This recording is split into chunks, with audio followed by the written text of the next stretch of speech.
வணக்கம் உறவுகளே. நாங்கள் இப்போ நிற்கிற இடம் எங்கேண்டா யாழ்ப்பாணம் மாவட்டத்தில் இருக்கிற பலாலியில் தான். என்னென்னா மழை சொல்லி வேலை இல்லாமல் கூடாது. மழையண்டா என்னத்தை மழையண்டா எல்லாரும் சந்தோஷப்படுவாங்க. ஆனால் எங்களுக்கு என்ன மழையண்டா ஒரு நெருக்கமான நிலைமை.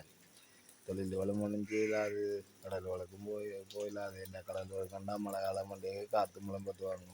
ஆனால் இப்போ காற்று இல்லை. ஆனால் கரையோர பகுதியில் வேலை வச்சு தட்டுற மாதிரியான வசதிகளும் இல்லை. அப்படி நிறைய பிரச்சனைகளை எதிர்கொள்ளோம்.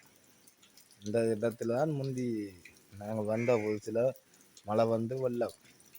இப்போ இங்கேருந்து வாகனங்களை ரோட்டுக்கு கொண்டு போயிடாது. அப்போ ரோட்டில் இருந்து உள்ள விரையிலாது நடந்து தான் போகணும். இப்போ இதுவல் ரோட்டில் பாலங்கள் மாதிரிலாம் கட்டி இருக்கிறாங்க. கட்டி இருக்கிறபடியாக அவ்வளோ பெரிய பிரச்சனைன்னு வேற நினைக்கிறேன் நான். அப்படின்னு தண்ணி வெட்டி விடுற இடங்கள்ண்டா அது கொஞ்சம் சிக்கலில் தான் இருக்குது. பார்க்க போனால் இப்போ மழை நீடிச்சது கொண்டால் தான் எங்களுக்கு தெரியும் வெள்ளம் நிற்குமோ இல்லாட்டி வத்துமோ. சரி பார்ப்போம். ஆனால் மழையும் விடுற பிளான் இல்லை போல இருக்குது. மழையாகத்தான் இருக்குது. சரி பார்ப்போம். இடங்களையும் பாருங்க.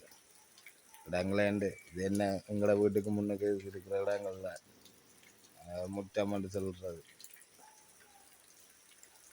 வெள்ளத்துக்கு பாருங்க எல்லா இடமும் தண்ணி இல்லாத தண்ணி இருக்குது.